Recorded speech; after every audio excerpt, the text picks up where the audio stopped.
Good morning students. चलिए economics हमने पढ़ना स्टार्ट कर लिए हैं और इसको आगे बढ़ाते हैं। और हमने प्रीवियस लेक्चर्स में क्या देखे थे, meaning of economics, then meaning of microeconomics, उसके बाद हमने देखे थे स्कोप ऑफ माइक्रो इकोनॉमिक्स। आज हम पढ़ने वाले हैं फीचर्स ऑफ माइक्रो इकोनॉमिक्स। देखिए हम देखते हैं, फर्स्ट पॉइंट है स्टडी ऑफ इंडिविजुअल यूनिट्स। अब स्टडी ऑफ इंडिविजुअल यूनिट्स मतलब हम डे वन से हम बोल रहे हैं माइक्रो इकोनॉमिक्स मतलब क्या है कि स्टडी ऑफ इंडिविजुअल यूनिट है। इंडिविजुअल यूनिट है और इंडिविजुअल यूनिट का स्टडी मतलब इंडिविजुअल कंज्यूमर बिहेवियर, कंज्यूमर का स्टडी, इंडिविजुअल फॉर्म का स्टडी, इंडिविजुअल प्राइस का स्टडी, और इसलिए इसको क्या बोला गया है, individual study of individual unit. तो इसमें माइक्रो इकोनॉमिक्स में हमेशा हम इंडिविजुअल यूनिट के बारे में ही स्टडी करेंगे। दूसरा है प्राइस थ्योरी।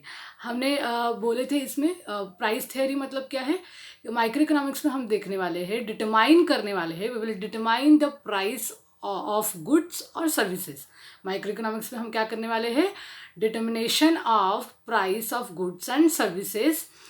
और प्राइस, और किसकी प्राइस डिसाइड करने वाले हम प्राइस डिसाइड करने वाले हैं फैक्टर्स की, फैक्टर ऑफ प्रोडक्शन जिसे बोलते हैं हम, land, labour, capital and entrepreneur. ये क्या है, फैक्टर्स ऑफ प्रोडक्शन। तो प्राइस थ्योरी, इसको क्या बोला गया है, प्राइस थ्योरी, क्योंकि हम इसमें इंडिविजुअल प्रोडक्ट की प्राइस डिटरमाइन कैसे करेंगे ये हम पढ़ने वाले हैं, स्टडी करने वाले हैं। नेक्स्ट है पार्शियल इक्विलिब्रियम। इक्विलिब्रियम मतलब क्या होता है, बैलेंस करना, बैलेंस बिटवीन टू फैक्टर्स। कोई भी टू फैक्टर्स को बैलेंस करना मतलब क्या होता है, इक्विलिब्रियम होता है। और पार्शियल मतलब क्या होता है, एक तरफा, अधूरा, मतलब जो पूरा नहीं है, जो कंप्लीट नहीं है, जो आधा है, ऐसा, उसको क्या बोला गया, एक तरफा, एक तरफा एनालाइज करना। अब देखो पार्शियल इक्विलिब्रियम का ओवरऑल मीनिंग मैं बता रही हूँ। पार्शियल इक्विलिब्रियम में क्या होगा कि जब भी किसी प्रोडक्ट की प्राइस हम डिसाइड करेंगे, किसी भी प्रोडक्ट की प्राइस हम जब डिसाइड करेंगे, तो उस प्रोडक्ट की प्राइस डिसाइड करते वक्त हम कंज्यूमर बिहेवियर यानी इंडिविजुअल बिहेवियर को हम एनालाइज करेंगे और अदर थिंग्स रिमेन कांस्टेंट, और बाकी के जो फैक्टर्स है उसको हम कांस्टेंट रखेंगे।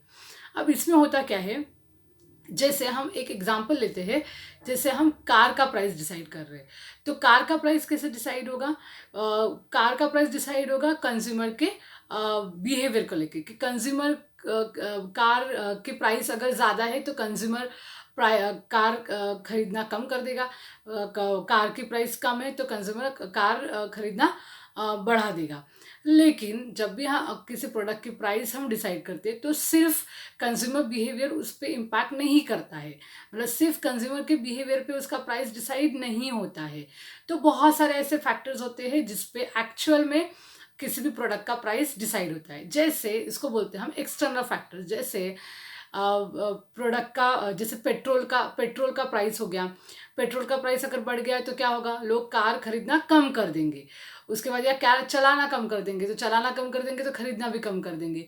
उसके बाद जैसे कि हम रॉ मटेरियल, जो कार प्रोड्यूस करने के लिए जो रॉ मटेरियल लगता है, अगर उसका प्राइस बहुत ज़्यादा बढ़ गया है तो कार मैन्युफैक्चरिंग कम हो जाएगा, है ना। तो इस तरीके से ये जो अदर फैक्टर्स जो है ना उसको कांस्टेंट रखा गया है, उसको क्या किया है, कांस्टेंट। और इसीलिए ये देखो, कोई भी दो फैक्टर का जब एनालिसिस होगा तो उसको क्या बोलेंगे हम, इक्विलिब्रियम, बैलेंस बोलेंगे, बैलेंस करना बोलेंगे।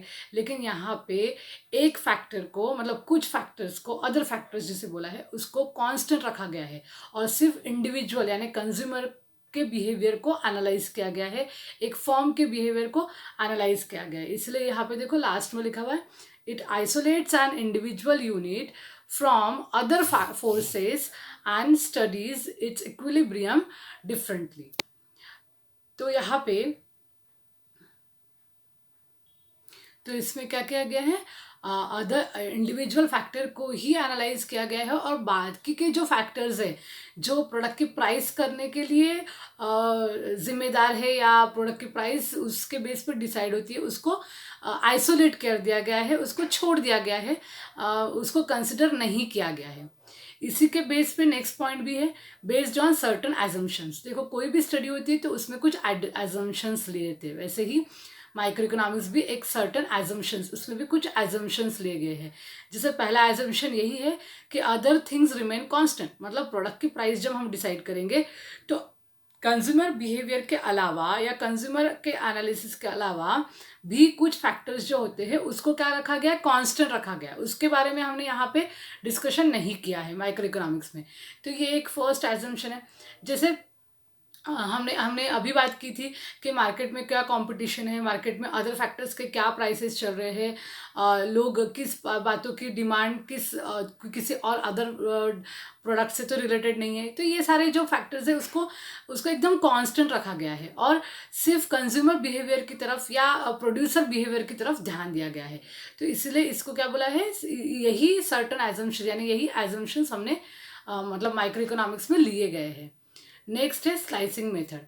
स्लाइसिंग मेथड मीन्स व्हाट, देखो स्लाइस करना मतलब आपको सबको पता है, पनीर का एक क्यूब है आपके पास और उसको आप स्लाइस करते हो तो उसको क्या बोलते हैं, स्लाइस करना। स्लाइस करना मतलब किसी भी चीज़ों के टुकड़े कर देना, उसको डिवाइड कर देना, स्प्लिट कर देना उन सब चीज़ों को।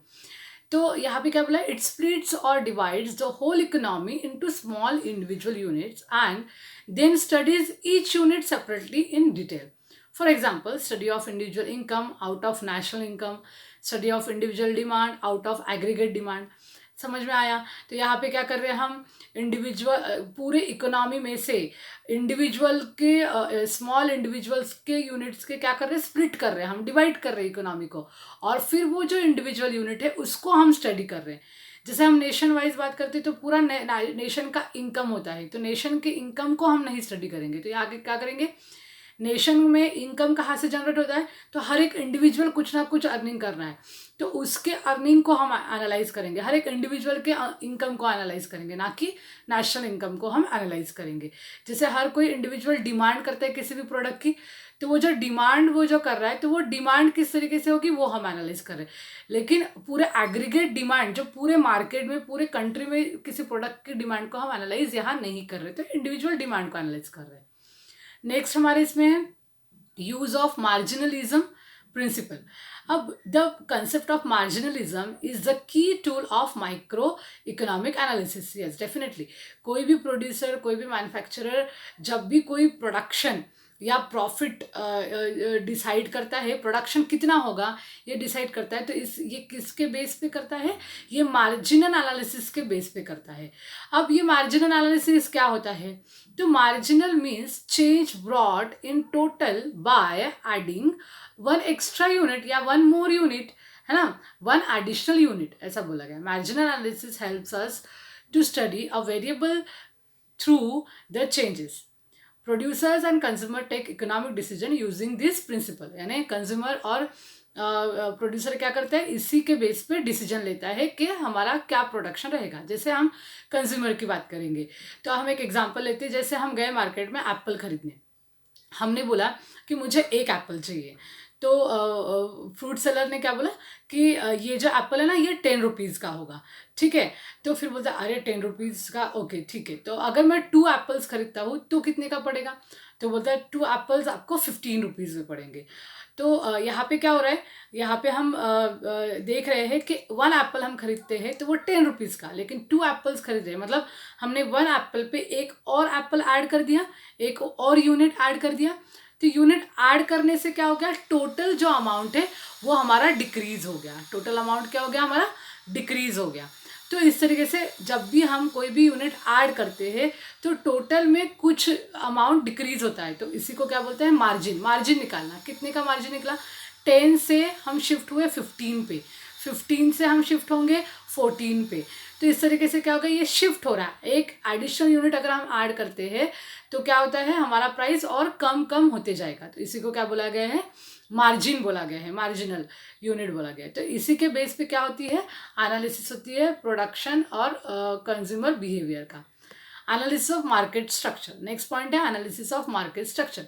अब माइक्रो इकोनॉमिक्स में हम क्या करने वाले हैं ना, मार्केट स्ट्रक्चर के बारे में एनालिसिस करने वाले हैं। अब ये मार्केट स्ट्रक्चर क्या होता है, मार्केट स्ट्रक्चर मतलब कि मार्केट जो होता है वो अलग अलग टाइप का होता है, जैसे perfect competition market, monopoly market, monopolistic competition market, oligopoly market.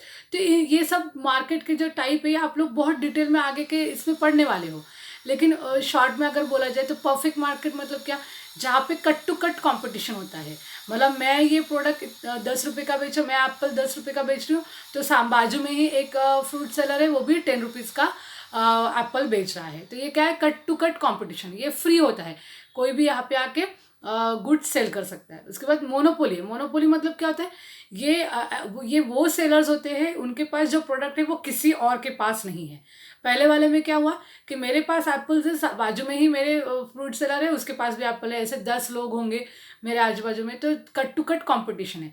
लेकिन मोनोपोली में क्या होगा, मोनोपोली में मेरे जो प्रोडक्ट है, मेरे पास जो प्रोडक्ट मैं सेल कर रही हूँ वो और किसी के पास नहीं है, या फिर बहुत कम लोग हैं जो ऐसे प्रोडक्ट बेचते हैं। तो इस केस में क्या होता है, मोनोपोली मतलब कि मेरे ही चलने वाली मार्केट में, यानी मैं जो प्राइस कोट करूँगी प्रोडक्ट की वो प्राइस होगी। मोनोपोलिस्टिक कंपटीशन भी मतलब कहते हैं ये मोनोपोली और परफेक्ट कंपटीशन का कंपटीशन है। तो ये क्या होता है, मार्केट में ऐसे बहुत सारे प्रोडक्ट तो रहते हैं अवेलेबल, लेकिन हर किसी के अलग अलग फीचर्स होते हैं, और इसलिए हर किसी कंज्यूमर जो है उस फीचर्स के वो जो कंपनी है उसके फीचर्स पे बेस्ड वो प्रोडक्ट खरीदते हैं। तो इस तरीके से इसको हम डिटेल में आगे भी पढ़ने वाले हैं, अभी बहुत ज़्यादा शॉर्ट में बता के उसका कोई फ़ायदा नहीं होने वाला। एक में मैंने ब्रीफ आप लोगों को बता दिया है, तो उसके बेस पे ये क्या होती है, टाइप ऑफ मार्केट्स होते हैं। तो माइक्रो इकोनॉमिक्स में टाइप ऑफ मार्केट्स हम क्या करते हैं, डिस्कस करते हैं। लास्ट पॉइंट आपको दिया गया है, limited scope. The scope of microeconomics is limited to only individual units. It doesn't deal with the nationwide economic problems such as inflation, deflation, balance of payment, poverty, unemployment, population, economic growth, etc. अब इसमें क्या होता है कि बहुत limited scope है, क्योंकि हम इंडिविजुअल का स्टडी कर रहे हैं ना, इंडिविजुअल का यूनिट, इंडिविजुअल फार्म ले रहे हैं, इंडिविजुअल प्रोड्यूसर बोल रहे हैं, हम इंडिविजुअल पर्सन बोल रहे हैं, कंज्यूमर बोल रहे हैं। तो इसमें नेशन कहाँ से आ गया, नेशन का तो कोई स्टडी नहीं होगा, जो कि बहुत इंपॉर्टेंट है। तो वो होता है माइक्रो इकोनॉमिक्स में। तो माइक्रो इकोनॉमिक्स का स्कोप कैसा है, लिमिटेड है, वाइड नहीं है, तो इसलिए ये एक भी इसका फीचर है। तो यहाँ तक हमने फीचर्स तक देखे हैं कि फीचर्स ऑफ माइक्रो इकोनॉमिक्स। अभी हम कल के लेक्चर में देखेंगे importance of micro economics. Okay, thank you so much, कल मिलते हैं, गुड डे।